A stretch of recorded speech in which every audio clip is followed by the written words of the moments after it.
The night my own family laughed at me was the night something inside me finally cracked.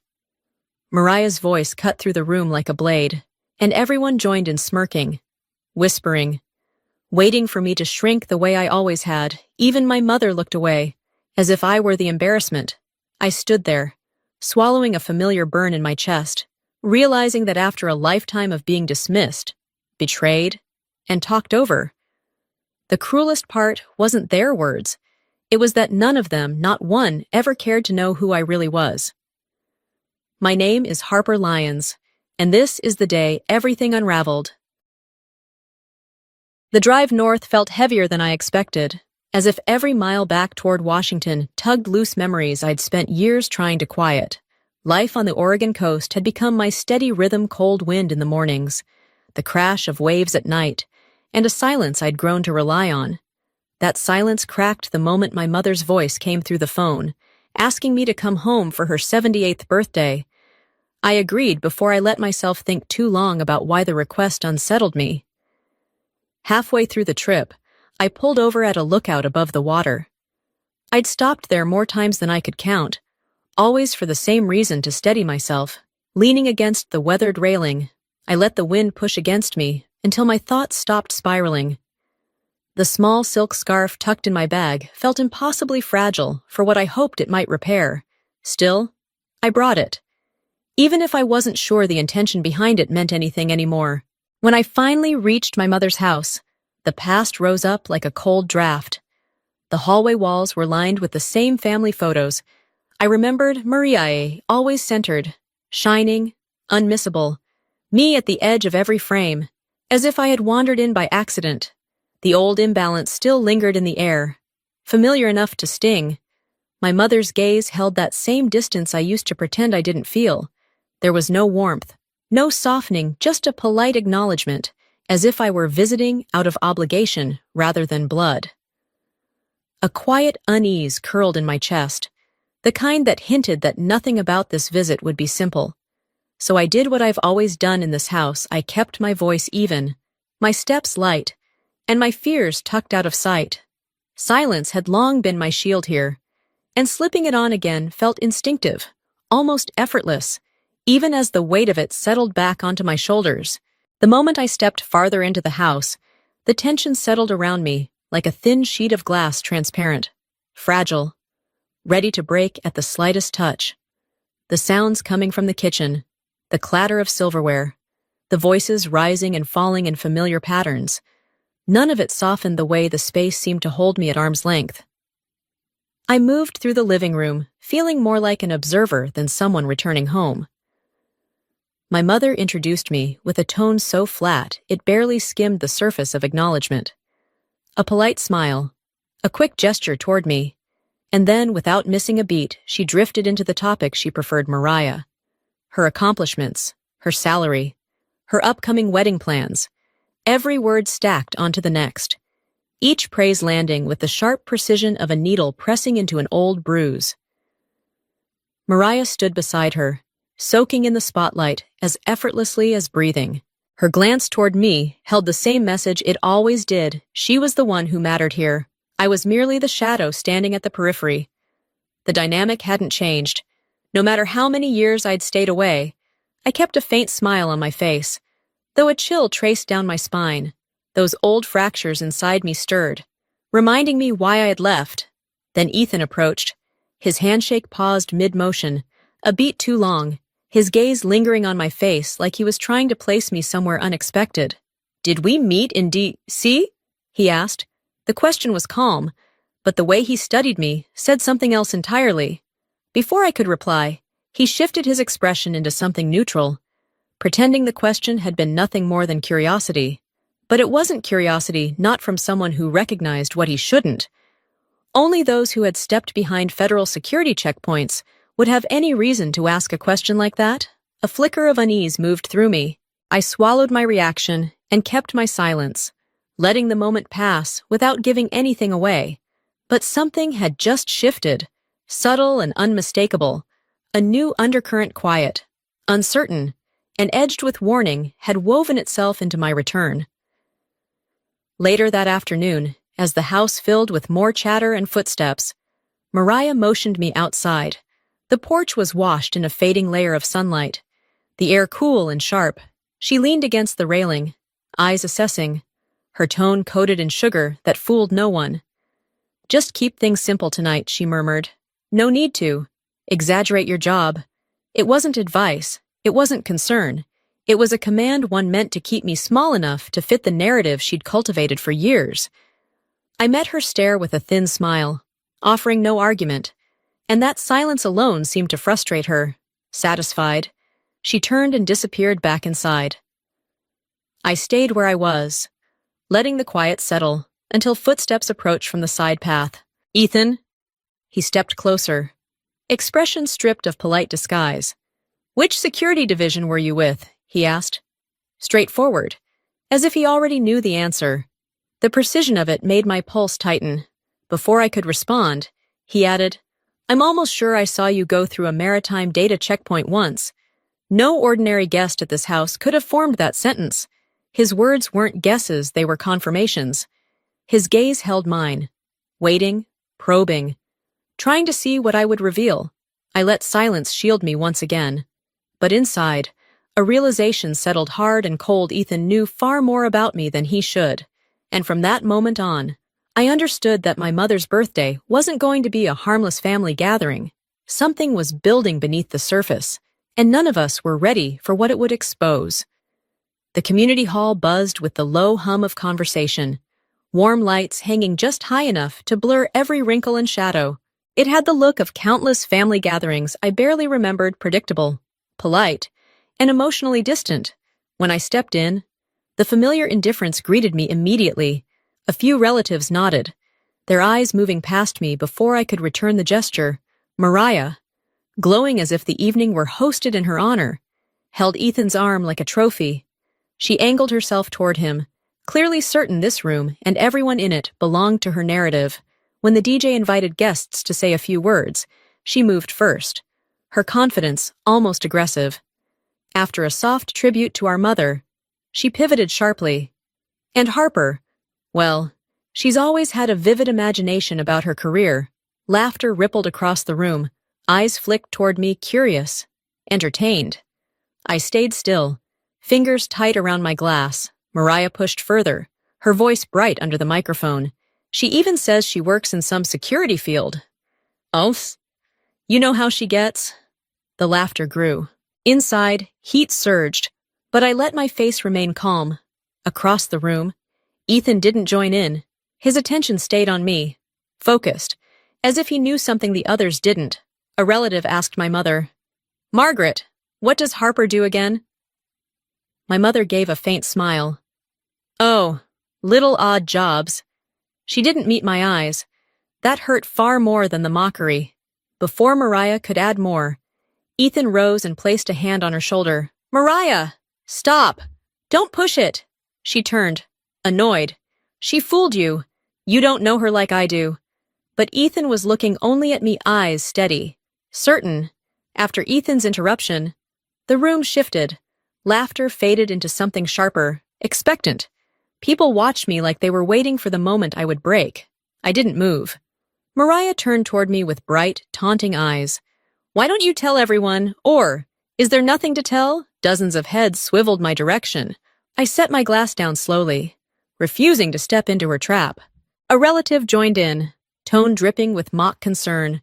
"You still doing those little odd jobs?" Mariah laughed. Satisfied, no one defended me.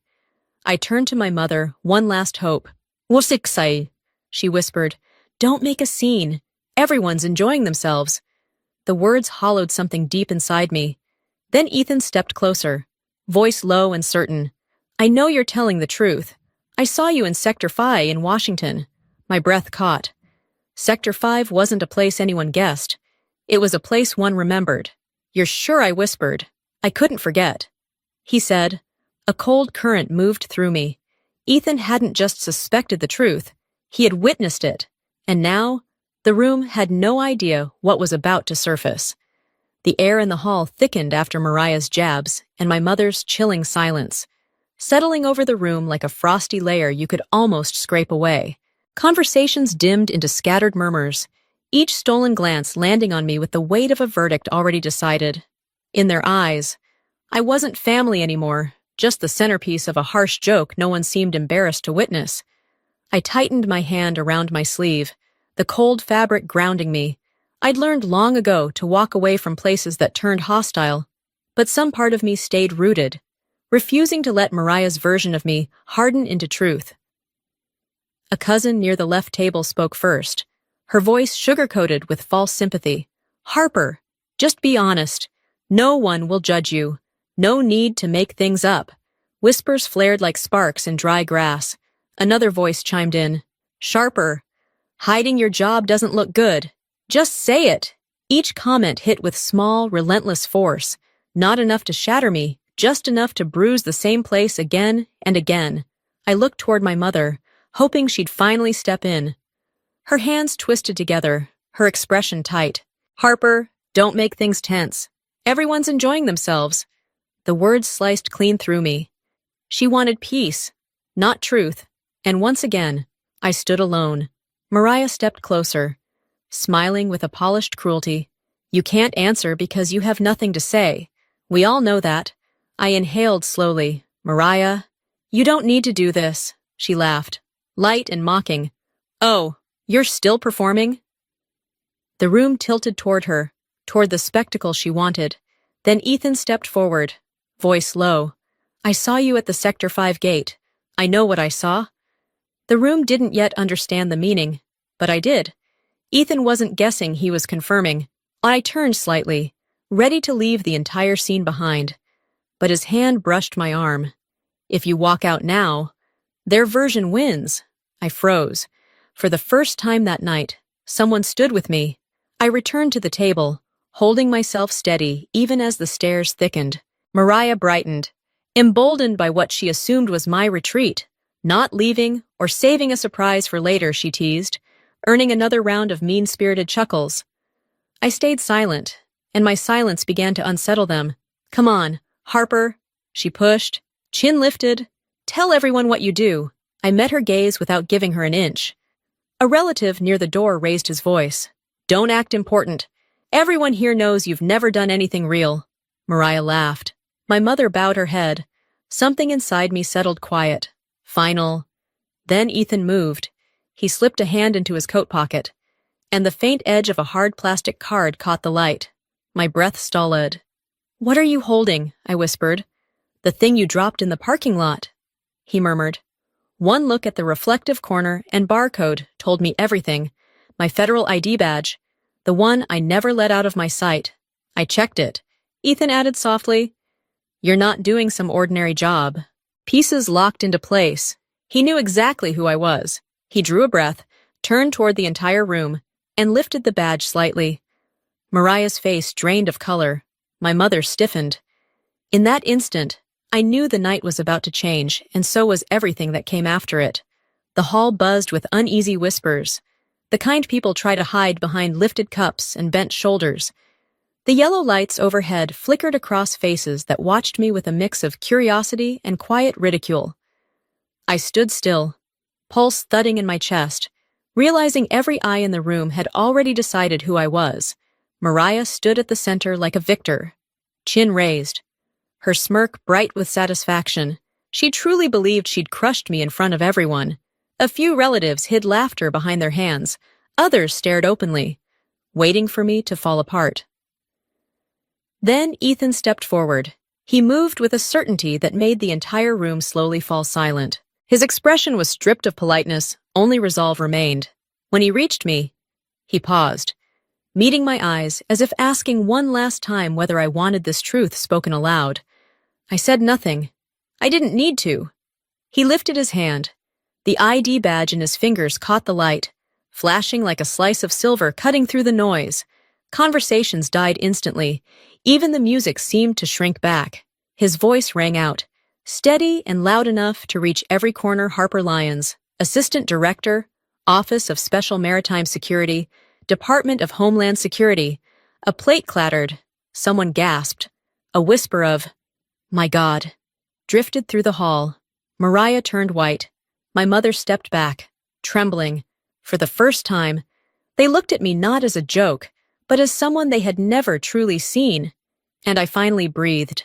After Ethan announced my title, a heavy quiet fell over the hall, thick, suffocating, absolute. Every whisper that once fed off my humiliation vanished, replaced by a stunned stillness that hung over each table like a weight no one could lift. People sat frozen, as if the truth had drained the room of its ability to react. The same relatives who had mocked me moments earlier kept their eyes low. The shift was immediate wariness replacing amusement, guilt replacing condescension. Some looked as though they wished they could disappear behind their plates. Any respect they suddenly felt arrived too late to matter. Mariah was the only one who seemed unable to hide her unraveling. Her fingers twisted together, her eyes darted everywhere but mine. I wasn't jealous, she stammered. I just meant you weren't being clear. But every word betrayed years of envy she'd never had the courage to name. She'd spent her whole life needing to be the center, and now the truth stood between us like a mirror she couldn't bear to look into. A nearby aunt leaned forward, voice small. Harper, we're truly sorry for what we said.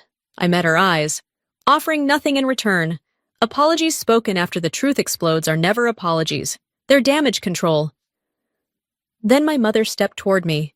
Her shoulders trembled, and her voice cracked. I didn't know. I thought you just didn't want to talk about it.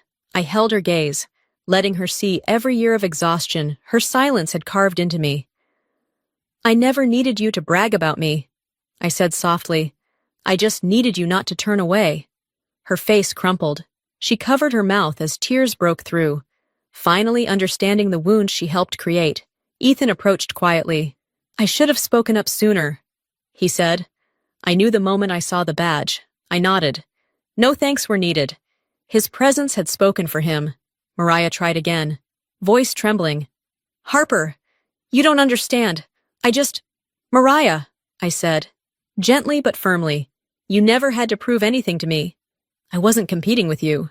The truth struck her harder than anger ever could. And standing there, surrounded by the wreckage of old patterns, I understood something simple and final.